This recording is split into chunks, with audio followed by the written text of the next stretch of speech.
Welcome, ladies and gentlemen, to another edition of the Wrestling Underground podcast. I'm your host, as always, Chad. Joining me is Marcus. Marcus, how the heck are you? Yes, sir. Back again. I'm Guess who's good. back? Back again. So it's been a wild couple of days since we've last talked to you. New Japan has a brand new owner. TNA is about to lose their world champion, and MLW, in terms of quality, might be fighting for number three or number two. Depends on who you ask who number three or number two is. It's been a wild one. Been a wild one. Let's start with the news that kind of shocked everyone. New Japan is no longer owned by Bushido Road.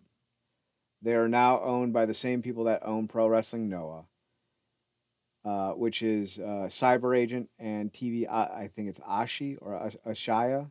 I don't know. One of them. It was announced that after 14 years, Bushido Road has sold them. They technically called it a transfer of shares to Cyber Agent and TV Ashai. This came out of nowhere, and the ramifications for this are going to be huge. Apparently, uh, this may end the AEW partnership, and at least to some degree. New Japan has already removed any and all AEW specific matches and vice versa from their platforms. So, like, if there's an AEW TV show match with a New Japan star that was being shown on New Japan products, it's been removed.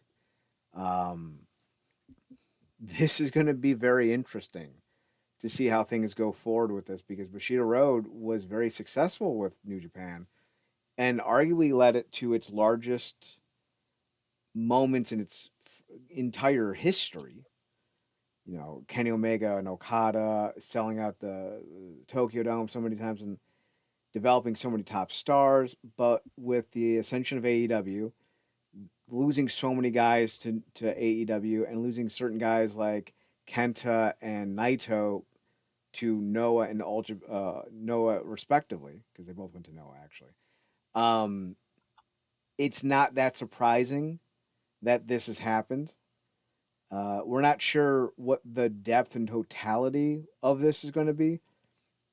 I think the partnership with Stardom is over because I don't think they Bushido Road owned Stardom. I think they were doing a partnership. Cyber Agent owns the other, I think the second or third biggest Joshi promotion in Japan. I think Ice Ribbon would probably be number two, but they own Tokyo Joshi Pro. So I got to think if they're going to put anyone with New Japan, it would be Tokyo Joshi Pro, not Stardom.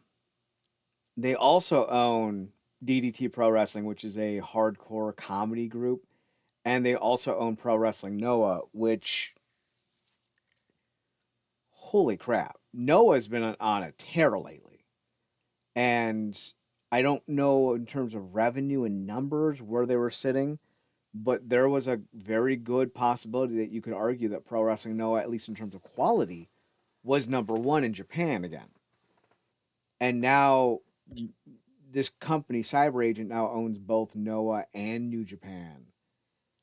And that's going to be very interesting because I've not seen this ever happen before in Japanese pro wrestling. And the closest thing I could point to is Ring of Honor and AEW. And now I guess maybe WWE and AAA, but to a lesser extent because Noah and New Japan are seen as equals in this space. While there is definitely a concept where AAA is a step down from the main roster of the WWE. With that being said, Marcus, this is huge. This is some of the biggest news that we'll ever get this year. What were you Yeah, thinking when you found out about this? it kind of blew me to the side because, like I said, I was still focused on the fact that Tana was, selling into the fact that Tana was running the place. But then I think that sentiment of mine played into the larger, or may have played into the larger thing of their former parent company kind of I guess deciding that they kind of wanted to get out of I guess the New Japan business because I guess it had the faces of it had changed too much. So I guess that maybe they, and this is speculation, that they didn't necessarily recognize it anymore, even though they had, to your point, stewarded probably their most successful period. So, much like what we've seen over, in certain instances over here, there's been a lot of regime change, if you will, in New Japan. Um, we're at a time now where Bullet Club is all but dead there, if not at all gone. Hmm. So there's so many eras that fans had gotten used to are no longer a thing. Lij, um, Suzuki Goon, Bullet Club, so many of those names even aren't even there anymore, and it really is like a new era in a lot of ways that I think both feels like the brass and the fan base are having to constantly settle into. So, um, besides that, just hearing about a uh, kind of mini monopoly, if you will, at least that's what it sounds like, that's going on with these wrestling companies. That is also interesting. You know, 'cause, we've seen something like that in the states where the quote unquote big Kahuna gobbled up all the territories. Is that a third? Uh, that went another way. Right now, it just seems like these entities are all under one umbrella, but kind of coexisting as their own thing, at least for now. I don't know what that means for the future. I would hope that everybody can kind of keep their own lanes, but you just never know with this type of business. So, it's like I said, it's definitely shocking. Probably, obviously, we're covering it. I don't know if it's getting as much news as other stuff, just because a lot of these outlets are just so focused on two companies specifically. But yeah, this is a big deal. New Japan's been around, I want to say, since the 60s, 70s, Yeah, yeah, and Noah's been around since 99 or 2000. It's very interesting what the future's going to hold, and for that, I'm going to bring on comments made by Jeff Jarrett on his My World podcast. He says, quote, the sale number, which was roughly $22.6 million USD or $3.6 billion yen, was shockingly low. He says, quote, that number to me was shockingly low, but I think it's very telling in that the live event business has not come back since the pandemic, and they don't project it's going to come back anytime soon in the near future. And New Japan World has not created a substantial revenue stream. I think wrestling again is a priority because we don't have seasons. We run 52 weeks a year. I'm not saying it's massive leverage, but it's leverage because we create live content every week, weekend, and their rates, and that rates. No, you're not going to get the blue chip broadcaster advertisers, but it's up there. In comparison, according to the wrestling the Figure Four Online website, the Wrestling Observer's official online presence, broke down what this looks like in comparison to other groups who have sold. WCW was sold to WWE for 4.2 million, so like that's not great. That was their sales price to the WWE, but originally when Eric Bischoff was looking at it, it was around 67 million. TNA was making a yeah. reported 24 million a year on Spike between 2005 and 2014. Um, WWE paid 1.3 to 1.5 million dollars for ECW, and Tony Khan bought Ring of Honor for roughly $4 million. So that kind of puts everything in perspective. We don't know how much WWE paid for AAA. We don't know how much TNA changed hands when Dixie bought it, when Dixie sold it to Corgan, when Dixie sold it to Anthem. We don't know any of those numbers, but it's not a huge number by any means. So that's interesting to me.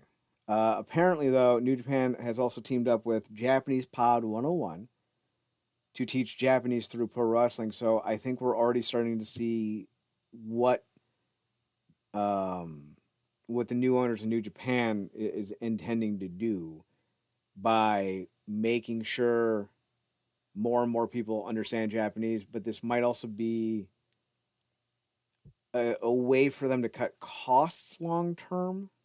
Now, it may just be a partnership, right? They may just be partnering with Japanese Pod 101. And that's part of, why did somebody else buy the company? Because they thought they could be more profitable with it. That's generally speaking why you buy any type of business. But I wouldn't be surprised if one of the goals is to get more advertisers in there any way possible to try to, boost revenue. And that in turn may also limit what they do around it. Like their goal may be to teach the English world Japanese, so they don't need to have English commentators. I hope that's not the goal, but like I don't know, it could be. But considering that touring is down in Japan for pro wrestling companies, I do wonder what they're going to do with a Noah and a New Japan long term. I think that's going to be fascinating to watch because Yeah, it's not like in the US where you have such a wide area to tour without bumping into yeah, another company. Japan is yeah, significantly smaller. Now, I think lengthwise, they're like from Florida, you go up all the way to Florida and maybe like lower New England, maybe Maine. Like they are a long country, but they're not a wide country. I think it takes 16 hours to go tip to tip, but it only takes about 3 hours to go across. So like there's not as many cities to hit, there's not as many places to hit. So I'm worried that trying to tour two groups under the same umbrella might be not very conducive. Plus All Japan, while not the juggernaut it used to be 20 years ago, still putting out great action, still putting people out there to check out. Plus you have other groups trying to get their foothold into things. Let's see. Who's Parker Bordeaux wrestling for? I want to say he's wrestling for. Is it Dragon Gate? I know he's wrestling for Gleet. yeah, yeah. No, I know he was. Last time I checked, he was with Glee, but that could have been temporary. I think he's still Uh, with Gleet, but Gleet does a lot.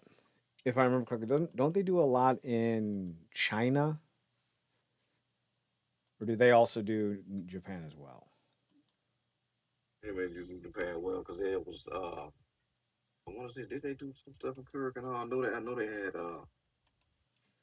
some people pass through there uh during the time. Yeah, Gleet does So stuff in Japan. You're right. yeah, yeah. It's So it's CWE I think does China. yeah, I Oh was no, gonna they do India. yeah, I was gonna ask like, and maybe it's not the word for it, but like what you was kind of alluding to is like a somewhat of a cannibalization of the audience. Yeah, I do believe that's going to be a concern, Yeah, truly.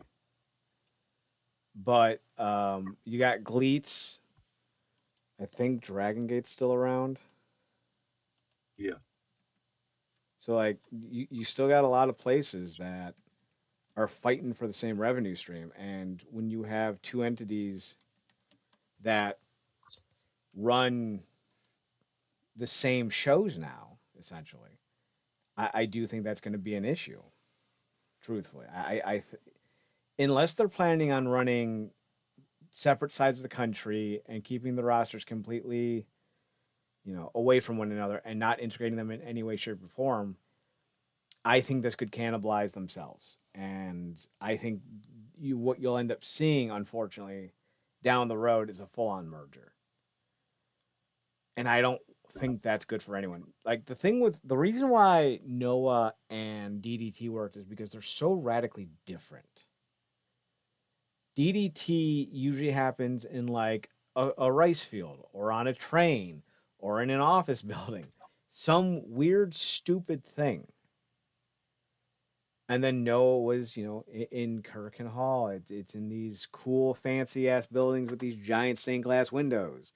It's in a, wrestling arena. It's in a basketball arena. Same places New Japan would travel to. Same cities New Japan travels to. Same audience New Japan caters to. So I'm concerned about this long term. I really am. Yeah. So I guess going back real quick before we go on about we didn't get no real definitive reason why they up and decided to sell New Japan to this new entity. No, there was no official announcement or no rumor as to why. Yeah, but But but anytime Jerry, this happens, it's yeah, one of two reasons. One, Bushido Road can't afford to run New Japan anymore. That's what happened with WCW, with ECW, with Ring of Honor, with TNA. The companies either opted not to or no longer could financially keep the company afloat. The other thing that could have happened is um, Ashi TV and what is it, Byte Dance, I think. Let's see, who owns Noah? Why do I keep forgetting about this?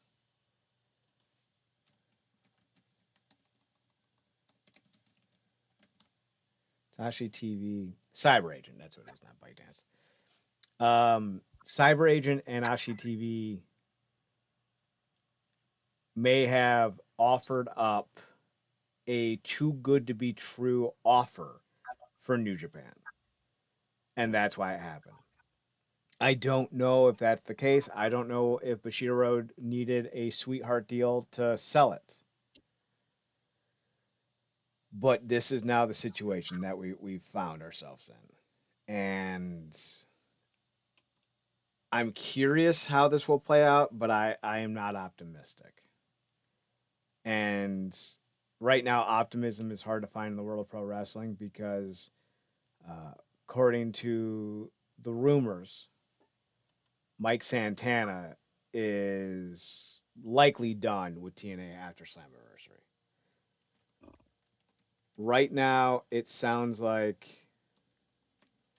Mike Santana's contract is up in July, and it's very likely that he goes into Slammiversary, drops the belt, and then goes on into the next set of tapings, puts over some people, and he's gone.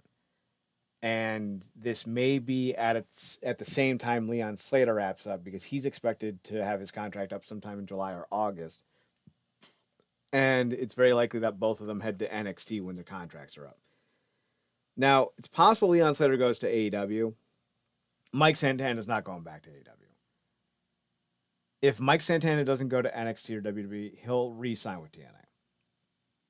But I doubt he's going to. I think he's going to leave for the WWE because TNA can't keep anyone.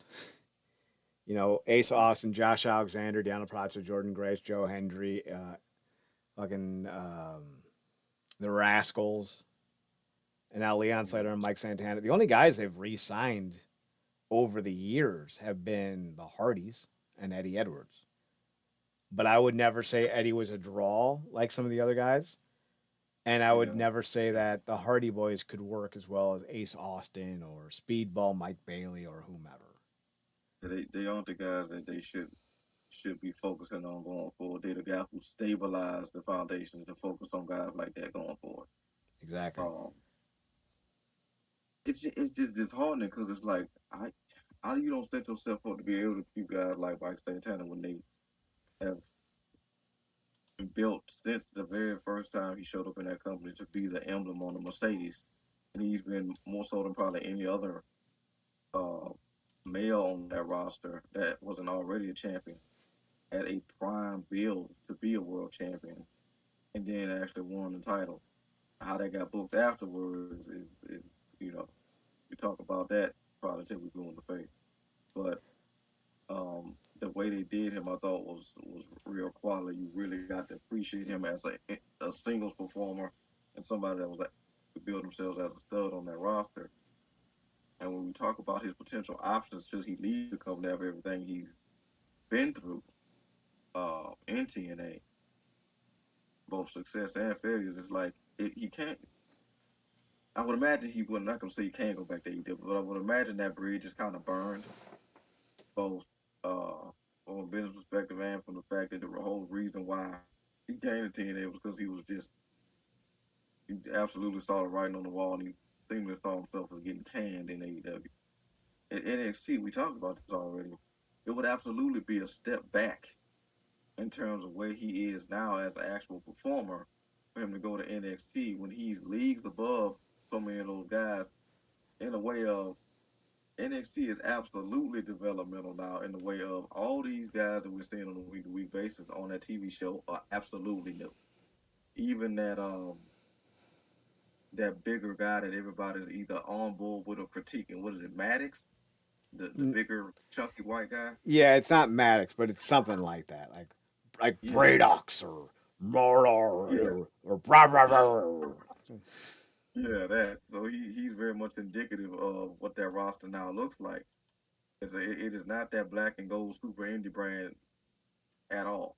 So he went there, he'd be in the same position to me that Jordan was when she went there. Like it's cute that she's there, but it's not competitive in any way because she's leagues above him.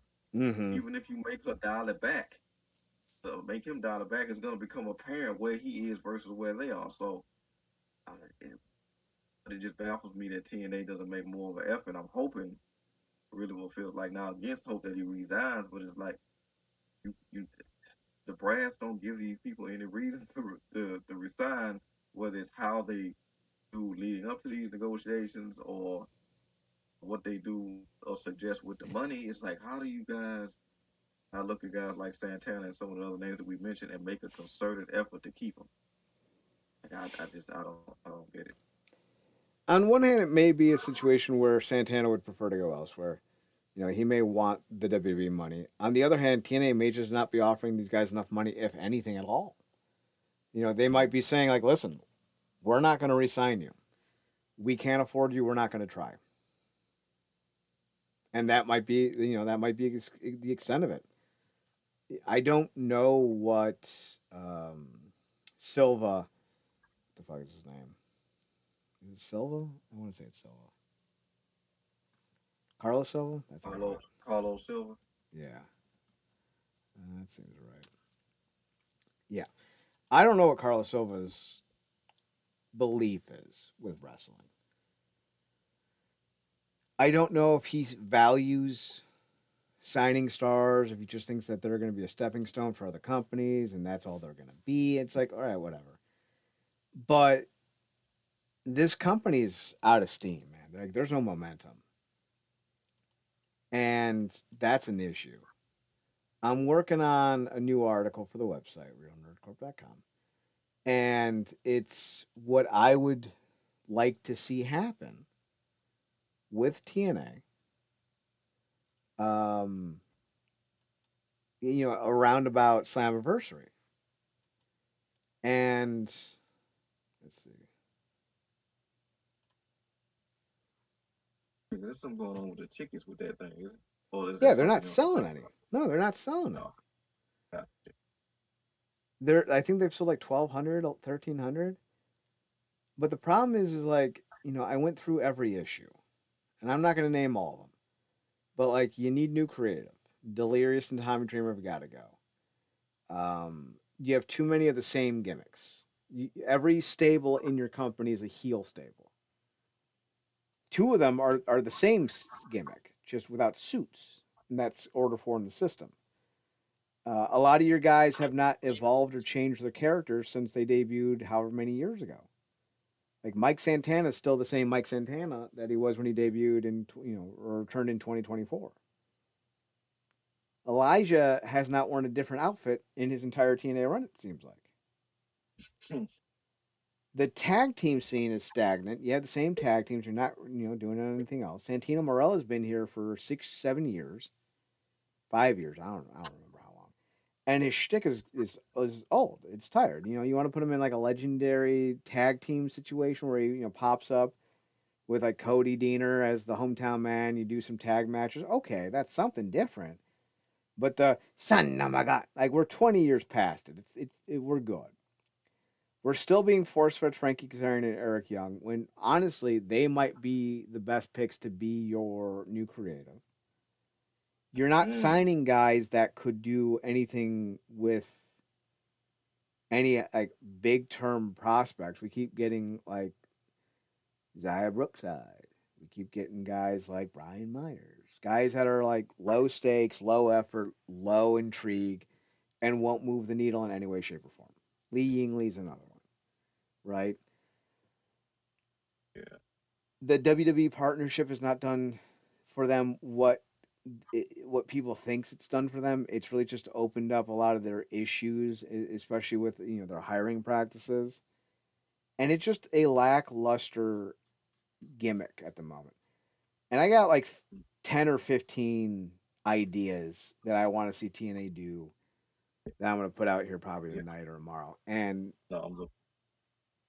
yeah, check it on the website. It's going to be up probably tomorrow. Yeah. RealNerdClub.com, RealNerdCrp.com. And like they need like a good 15 bullet points that they need to do to get things back on track because they keep and like listen, the one thing I won't ever fault them for is not being able to afford their talent because they don't have the revenue and money that WWE and AEW have. Yeah. You could pay a guy the most money you've ever paid a guy without Spike TV foot in the bill, and AEW and WWE can still outbid you. That's But just the reality.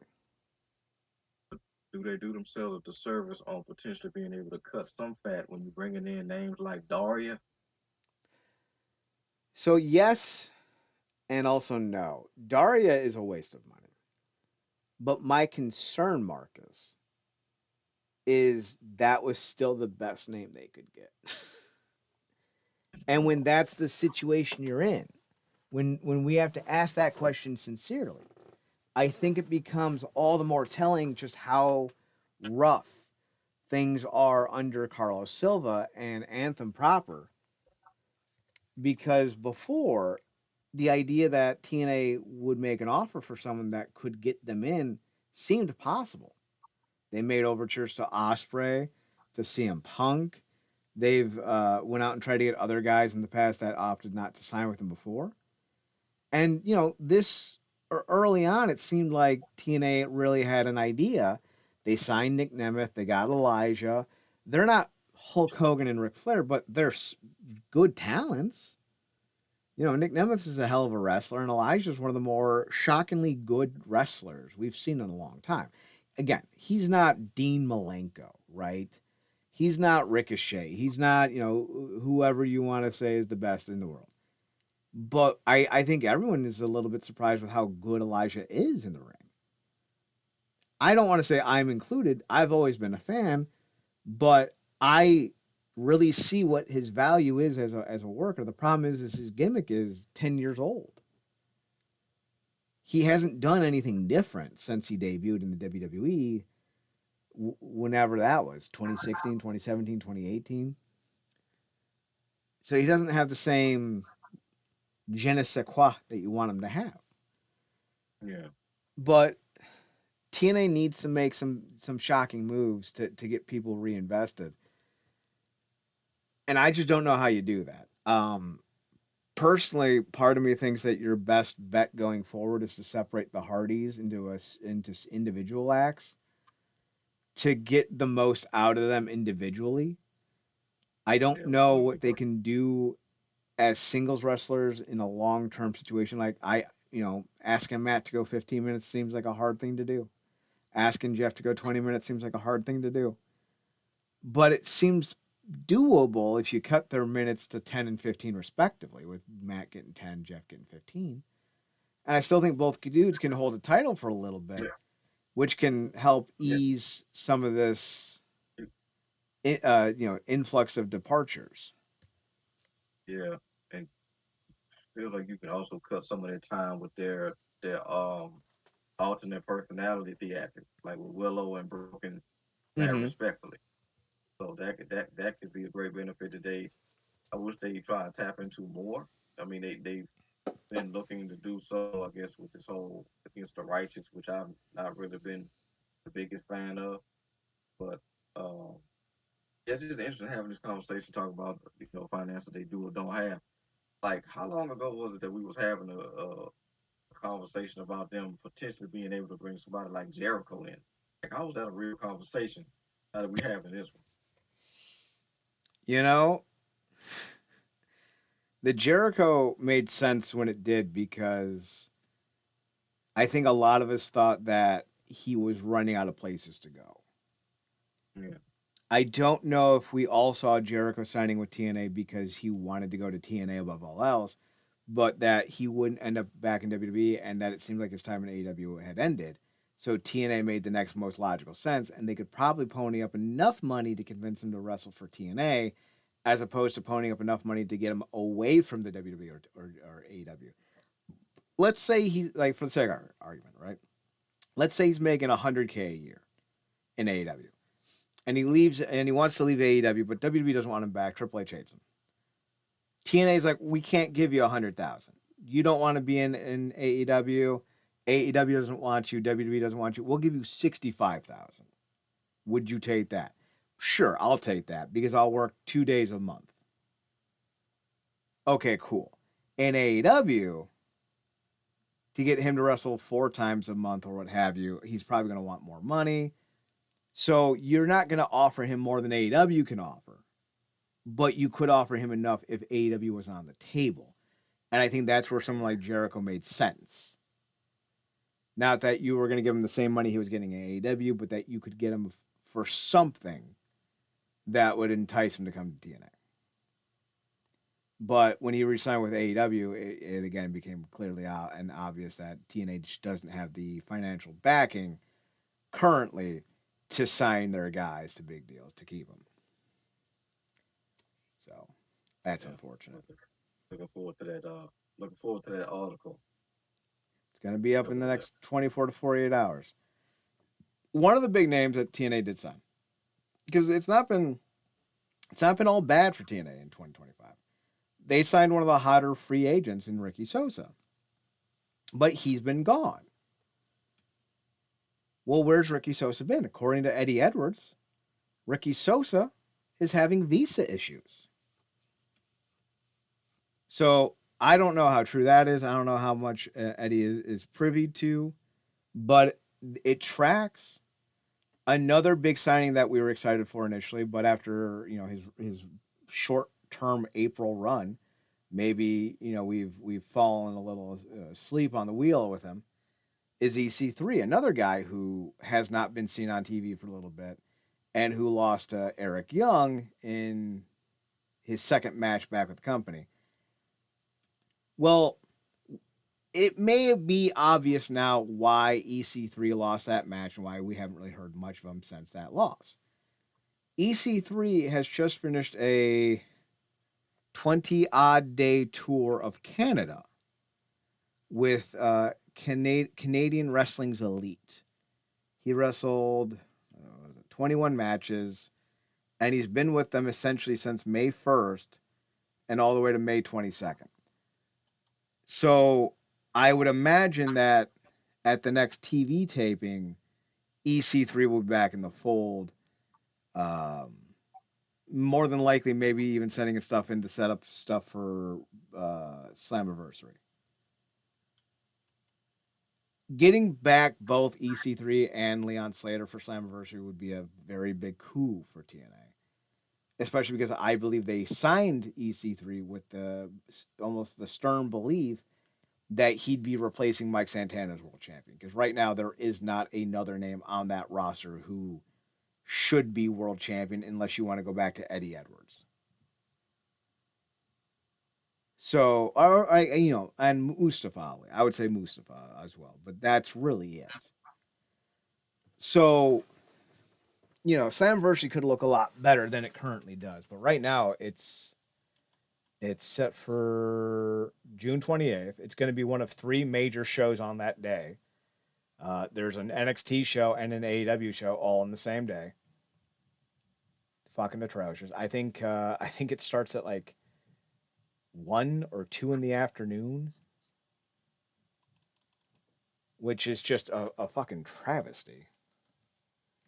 Because it's their second biggest show of the year, and it won't even have it's 4 p.m. I think is what it is. 3, yeah, it starts at 3. Um, Maybe NXT's before them. They're not going to have the news cycle all to themselves, though. Is kind of the point. Like they're sharing it with Double or Nothing, I think, and I think the Great American Bash with NXT. So they need these guys. They need these guys. Do you think Leon Slater and EC3 can help kind of get things going? Yeah, I mean they gotta, I think it got kind of disappointed with I guess the build of the potential of what could have happened with EC3 versus what happened. Just explain why certain things might have gone down that way.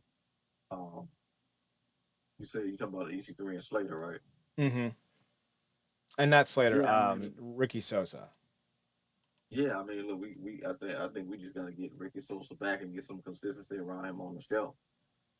Also, we talked about him having to do some improvements on the mic, but um, I think he needs to have a bit of a run on a consistent single basis, maybe a little bit of a streak in terms of the ring. But I do think he could definitely bring some excitement. Obviously we've seen what Slater's been able to do, and I kind of also wish coming off the Santana topic that we had more of a concrete idea that he stick around too, but he may have that childhood uh, WWE logo in his eyes. So Mm-hmm. we kind of know how that goes.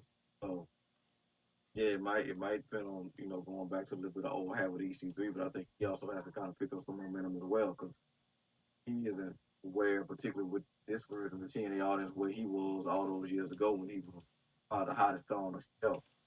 So I think they could. It's just depending on what they do with him. Uh, we talked about they could definitely use a refresh creatively.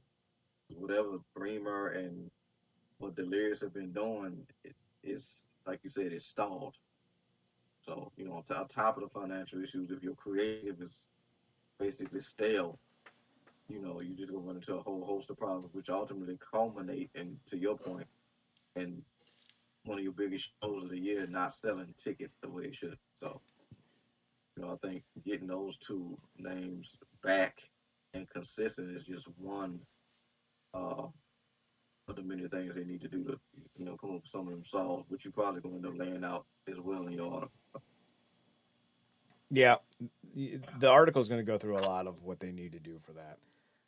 One of the things that I would like to see them do is pull like a curveball, gets just something out of thin air that you didn't see coming, like getting John Cena to show up, or getting Randy Savage and Hulk Hogan to have a final match. Something Man, stupid and out of the blue. Because right now it doesn't seem like they're going to do that, and that's kind of what they need to get people reinvested in this product. They've allowed this product to get stagnant, and I don't know why they're content with that. Especially when you have places like MLW on the come up.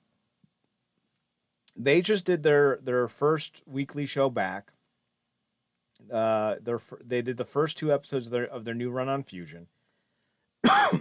Excuse me, and they released them both on YouTube.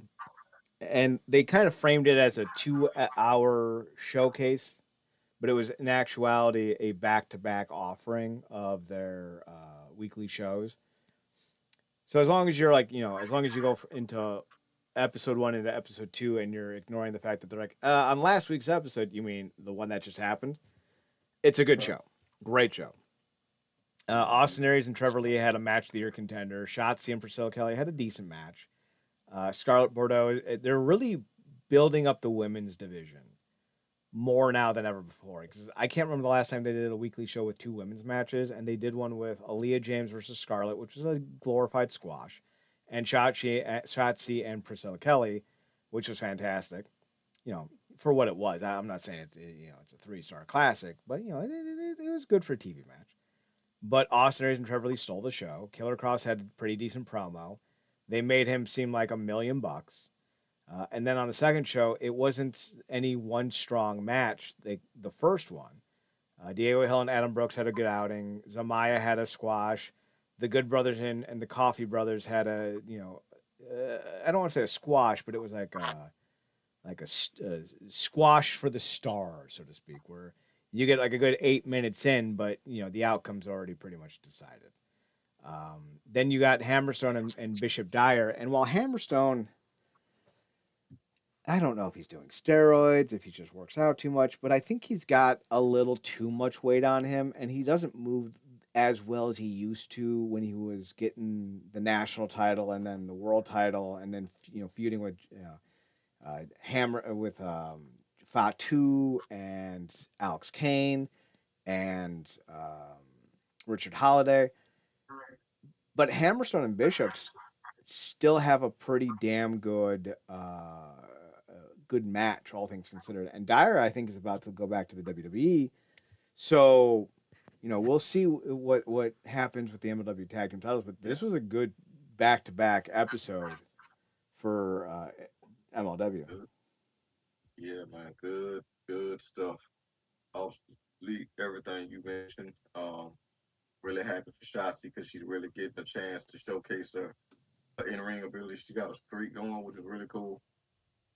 I feel like the most notable thing that she did on the main roster on a consistent basis was kind of drive out that tank.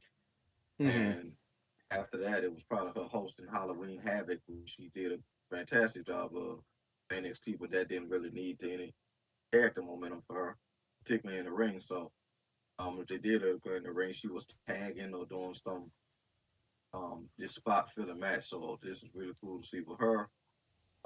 Priscilla Kelly as well, cool to see her. I like how they got Hammerstone, who's basically treating, I guess, the guy that's the AEW, the MLW brass, like how Samoa Joe used to treat Real Regal in NXT. Uh, in terms of his aesthetic, to your point, he does kind of remind me of Bobo from the Double Dragon movie. Yeah. So, uh, Deep cut. yeah, that's interesting. But yeah, he this feels like he fits more like a glove in MLW than he ever did in TNA. Not that he was given, from my perspective, the best chance to build something in TNA, but he fits right at home in MLW. So obviously, I think he's primed to get a title shot against Cross, who was still open and taking all challenges at this point. So yeah, but still, Aries and Trevor, he tore the house down. Big stuff. Um, Greatest compliment I can get at is it felt like a title match. So and maybe Aries is going. Speaking of, that's probably where Aries is headed. I think he had mentioned Mystico as one of the only people that have beaten him. So it'd be interesting seeing where that's going. But yeah, man, my first time checking out MLW in full since Chad's been, really singing their praises for the better part of it feels like almost 2 years now. Mm-hmm. With everything that they've had to do with in terms of rebuilding themselves, and I'm glad I did it. I feel like I came in at a good start with the season premiere they did, and I don't feel lost because I know a lot of these names, a lot of the action just speaks for itself. And yeah, they did just really seem like a solid outing. So I'm looking forward to continuing to watch them as a alternative alongside following TNA. Because like I talked about before, the show WWE is the pits right now. Yeah. He's gonna challenge Blue Panther eventually for the national openweight title, and Blue Panther I think is like 63, 65. Jesus Christ. So that should be an interesting match. Who knows? Like Blue Panther is Brian Danielson's favorite wrestler. At Mm. 65, we'll see how this match goes with Aries. It's coming up, so we'll see what happens. On the next episodes, though, you're looking at a world championship match between Shotzi and Shoko Nakajima, the big kaiju. We're also getting a tables match, which will feature the Good Brothers taking on the Skyscrapers, which is Donovan Dijak and um, Bishop Dyer. So that should be interesting. This will be a no pinfalls, no submissions, no easy way out. Uh, it's all about tables, brother. All about tables. Hmm. So we'll see what happens there. In other news, Chad Gable got unmasked on Triple Mania by Ludwig Kaiser. Little surprised. A lot of people seem to really love this match. Marcus, you watched it. Is this a match of the year contender for you? I feel like in the zeitgeist that is the of WWE, definitely. Um, And then you just kind of look at the story, with everything these guys too. We got an American and what is Ludwig, Australian? Not Australian. German. German. Thank you. German, two guys pretending to be luchadors. Um, and the American is just doing it as just a throwaway goof gimmick, and then gets injured, and then the German comes to uh, briefly take that spot. That turns into a thing, a back and forth between the legitimate one and the illegitimate one. When the first one returns the Gable on the mask, and then they just have this thing back and forth, and it's just your usual fare on statewide on WWE TV. But then they bring it to AAA in Mexico with that particular brand and that audience, and it catches wildfire. And next thing you know, this is the biggest thing, biggest story going on in AAA, and they properly build it and they do their thing, and it builds and builds and builds and builds. And ironically enough, it is the German performer that ends up getting over with the audience, who is now the babyface. And they had this match, and it just, like we always say, once you build a story properly, the match just is the topper, and that's what it was. It had a little bit of everything. Narratives going on ringside, people interfering, masks getting torn. Is that the third? Several big spot near falls, and it did everything that WWE is not, proper TV is not doing with their characters and show. And I don't know if it gets as much praise as it does if WWE proper TV isn't so bad. But it absolutely deserves all the praise that it's getting, because it just told a story of everything you're supposed to do with a story. With probably two of the most unlikely characters in that particular system. So yeah, if you get a chance, check it out. Obviously, you're only gonna be so tapped into it because I think you would have more of appreciation if they was doing something more with Chad Gable as Chad Gable. Hmm.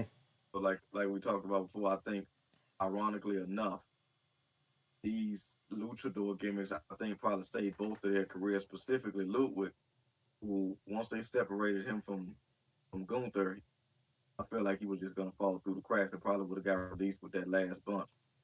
And maybe Gable as well to a point. If not along with the Creed brothers, who also got looped into this whole thing. So um, yeah, I think the match itself was great, but I think overall the overall story of how this thing caught fire, as opposed to how it started, is probably the best thing about it. So Well, his performance got a lot of people talking, including Jeff Jarrett, who pointed out yeah, that that Gable has 1 year left on his contract, and Gable should, in Jeff Jarrett's opinion, Gable should be ready to leave the WWE. Quote on the this is from the My World podcast via WrestleZone. He's going to be on Raw and or SmackDown. Those are the biggest rights holders, revenue drivers. They're not going to have the discipline, and maybe it's philosophical, but they're going to get a run. But the reality is, back in 2018, 17, 19, Chad was doing videos. He was sending them to the writing rooms. He was being very aggressive on character development. His matches were absolutely awesome. At the end of the day, I just don't see the WWE because he worked under the Vince regime. And obviously now he's worked under the Triple H regime. They're not all of a sudden magically going to go, oh, yeah, he's our guy. So to me, and I don't know what his real dollar value is right now, but we kind of know where it's headed with TKO across the board. To me, I would absolutely leverage, and New Japan's having new owners, but that's going to have a WWE influence as well. At the end of the day, I think timing is going to be so important because he's got a year left. That's a lot of Mondays and Fridays and premium live events to go. Chad lost his match. I think they said something to the effect that he got a big babyface reaction, so he's going to have a little bit of a run. But we understand that they've got Triple Mania coming up, and they've got their tent poles every year. But I just don't think he needs to keep doing what he's doing, but be ready to leave. I don't see TKO coming up and saying, "Hey, man, you performed great in Monterey. We're going to give you a bump." I just don't see that. I think he could monetize his talent more, but we'll see. That's a tough question to ask a year out on his set of circumstances. Chad Gable leaving the WWE has been something I wanted to see since 2017, Mm-hmm. and I feel like he's wasted a decade of his life in this company. Like he debuted in Mm-hmm. 2011. That Mm-hmm. was when he officially started wrestling. That's when he transferred from the amateur style to pro wrestling. And at 40, and his body of work basically being, a pretty strong American Alpha run on NXT, 10 years of nothing, and then a failed mask gimmick that somehow got unironically over in Mexico. Yeah. I don't think that's a strong legacy. And Yeah. listen, I know this is about money, right? Money drives everything. Historically, though, Chad Gable is a lower mid card comedy act who had one great match Yeah. on pay per view. That's what this boils down to. Is that what he's comfortable being? No. If he's not, then he needs to call up TNA, MLW, New Japan, AEW, and go the minute he can. Because I guarantee you, he's probably going to get released before his contract's up. The Creed brothers are probably going to get released before their contract's up. And the three of them have too much potential to be sitting on their hands, Yeah. letting the WWE dictate what their legacy looks like for the next however Yeah. many months. It's a Yeah. scary endeavor, but it's one they need to focus on. I want to see Chad Gable in a new company. Will we see it? I don't know, but I want it. Yeah. Yeah. To me, everything you said, man, to me it's a no brainer. Um, I try to do my best nowadays to be more consistent with more fervent with keeping up with everything politically, Mm-hmm. or most things politically anyway. And one of the shows I listened to talked about um how a certain part of what they say the Democrats have this thing where they have the unique ability to snatch defeat out of the jaws of victory, and I feel like that's WWE as a whole. Like these people have absolutely put the names like LA Knight in the freezer. They might as well tell Jacob Fatu to go home at this point. Right. Um, what they just did to him, and along with all the other litany of names that they've absolutely stalled and frozen out for whatever final reason, where they didn't know what to do with the people or didn't care to do anything with them. And I feel like you talked about with Gable, like this is the same company that looked at him and was like, you know what would work for him?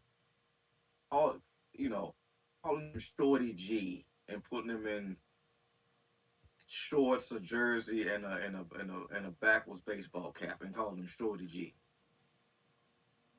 Then Yeah. they had to get his. Then they had to put him back as Chad Gable proper. And he eventually gets a dead on arrival luchador gimmick that, like you said, unironically gets over um, in a subsidiary of the company in another country. So it's like in another place. So it's like it's I wouldn't trust this company to properly dispose of the body of a dead animal. I don't trust them. They're not to be trusted. Chad Gable, the Creed brothers are far too talented to be wasting their time. They clearly don't see it for him like that. I think Chad will do phenomenal in New Japan on TNA. I think if they have to split, send Chad to New Japan. I think the Creed brothers would thrive in TNA. Um, or a place like MLW, whatever. All three of them go to Japan and kill it. But they cannot. The system cannot be trusted. I think he just peaked with this Americano gimmick, and he should do whatever he can to maintain whatever momentum he can maintain off of this that remainder year. And as soon as that contract's up, you beat feet out of there because you're gonna look up and you're gonna be 50, and we're gonna be having the same conversation. Because again, WWE has mastered the stall out. You're not wrong. Speaking of not being wrong, Tony Atlas Somehow it's still going. If you can still go, even if it's not good, can you really say it's bad? 72 years old. 72? 72. Won the ISPW Tri State Championship at the ISPW Base Brawl event. This motherfucker, despite being a senior citizen, has wrestled, let's see, I can do math, 16 times since turning 70. Ric Flair, eat your fucking heart out. He defeated. Oh, I'm sorry. He's wrestled twice this year at 72 because he was on the undercard for a TRP Middleborough Mania match from Top Rope Promotions, which featured Doink the Clown, Brutal Bob Evans, Roadblock, and someone named Pat Garrett, whoever that is. So, like, God bless Tony Atlas for still going. God bless him. One last note, though, before we head off. Marcus, one of the strangest matches I've ever seen in my life came back to me in a bit of a summer haze, if you will. Straight out of 1999, The Sandman taking on Kevin Nash on an episode of Thunder in an impromptu hardcore match. I didn't believe this was real. I was watching Nitro and Thunder regularly, and I completely forgot about this match, which I'm not surprised about because I wasn't very familiar with ECW in 1999, and I didn't really give a shit about Hardcore Hack. But now, being, 27 fuck years later, seeing Kevin Nash versus the Sandman on a throwaway episode of a B TV show in a hardcore bout, of course I had to go watch it. So I watched the whole episode, and it was a wild fucking episode to boot, truly. But this episode featured Nash and Sandman in a hardcore match, and I thought it was just going to be Kevin Nash taking bumps, or not taking bumps, but giving bumps all fucking episode, right? Why would he bump for Nash? And turns out, not only does Nash bump for Hack, Nash even does a table spot for him. And it actually goes 7 minutes, which you may think, well, that's not long. For both Sandman and Hack in WCW, that's a long ass match. It is worth watching because it's one of those, like, name a match that you never thought would happen. It's like Will Ospreay versus Vader, right? Or I think like Jerry Lawler faced off with fuck who, Ricochet recently, or not recently, but in the last 5 years or so. Yeah, let me pull that up real quick. like like Michael Cole versus AJ Styles or Josh Matthews versus AJ Styles. Yeah, Josh Matthews Okay. versus AJ Styles is a great one. Yeah. But it's definitely just one of those matches that if you check it out, you'll enjoy. It was Enzo, Jerry Lawler versus Enzo at WrestleFest 25 in 2021. It's definitely one of those matches that you just see it and you're like, that never happened, and it did happen. Also on the card, Kurt Hennig takes on Booker T. That was a really good match. Goldberg versus Ming. Randy Savage takes on the Disciple, and if you don't know who the Disciple is, that is Bruce the Barber Beefcake. And then in the main event, in a Falls Count Anywhere match, DDP versus Bam Bam Bigelow. It's not a great show. You're not going to watch it and be like, oh my God, WrestleMania 19, what? But for a Thursday episode of Thunder, when they were still doing the Thunder light effects for promos, you can't find a much more fun episode of Thunder. So I would recommend checking it out. And it's kind of inspired me to look for more matches like this that you're like, those two?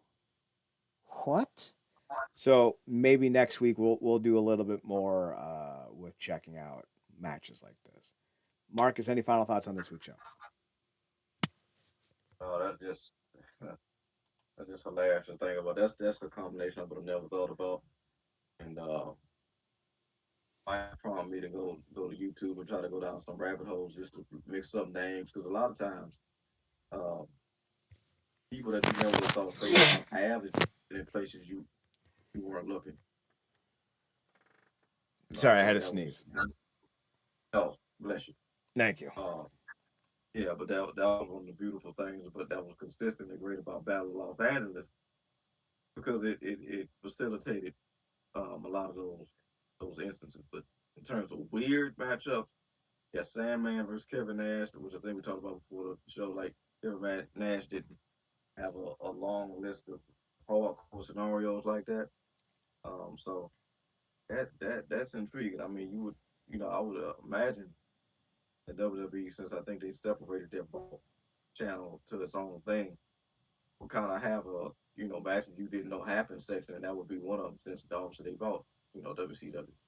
But yeah, that's just cool to hear. Hopefully we can maybe you could make that a ending show segment going forward about matches. People that think happen that they should check out. What was that? Yeah, I was saying maybe going forward you can make that like a chat ending the show segment, bringing up matches that people didn't know what that had happened that they should check out, like something weird like that that you never like Sandman versus Kevin Nash. Like I like when was that that? idea. Yeah, I like that idea. I'll give you a second one right off the top of my head. I know for a fact it happened. I think it was at Genesis 2005. Nigel McGuinness versus Shark Boy. oh I gotta go check that out. It Just was it was a pre-show match that was on the DVD. I think it was an exclusive to the DVD. But yeah, I think it was either Genesis or Final Resolution 2005. And it was Shark Boy versus Nigel. It wasn't like anything to write home about, but yeah. like still like that match really happened on a major event. I'm Yeah, I'm glad I got a chance to see. I watched like Shark Boy and Curry Man and like Super EY in real time when that stuff was, and particularly Suicide in real time when those things were happening Right? because those characters were very unique. Let me double check the show. It wasn't Final Resolution. It would be Turning Point 2005, if I remember correctly. Mm, no, it wasn't Turning Point. So was it Genesis? Was that right the first time?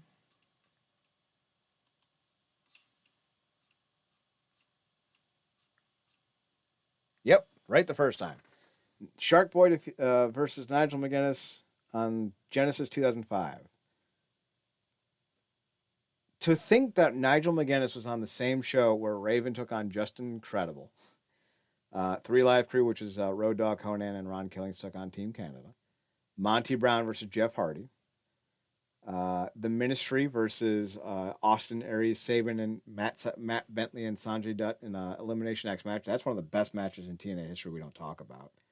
Because Alex Shelley, it's Daniels, it's Strong, and Samoa Joe versus Aries, Sabin, Bentley, and Dutt in an elimination match.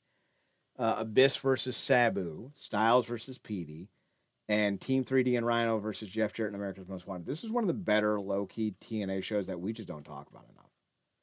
So that's another one. So check out Nigel and Sharpway as well. Just because, like, again, who would have thunk it? But with that being said, we're done for the night. RealNerdCorp.com, RealNerdCorp.com. We're on Twitter at NERD. We're on NERDCORP. There we go. That's the full Twitter. We're on YouTube.com/Wrestling Underground and Twitch.com/Wrestling Underground.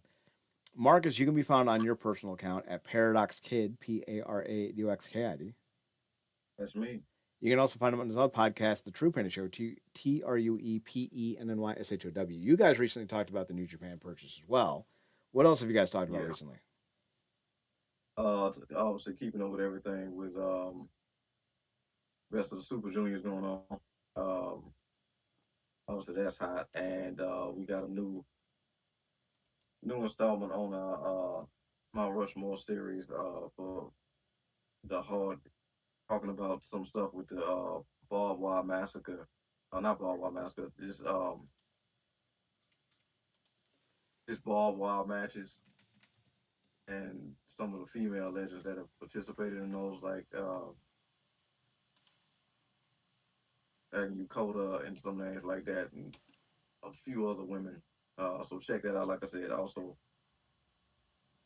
just some Marigold and some other stuff. Also, go check out Wrestling Universe, Treasure Trove of wrestling content on the opposite side of America. That Chad always talk about. Go watch more wrestling. That's a treasure trove. So go check that out. But yeah, I'll keeping up with most things in Japanese wrestling. So just go give it a listen. We'll be back next week for another edition of the Wrestling Underground podcast.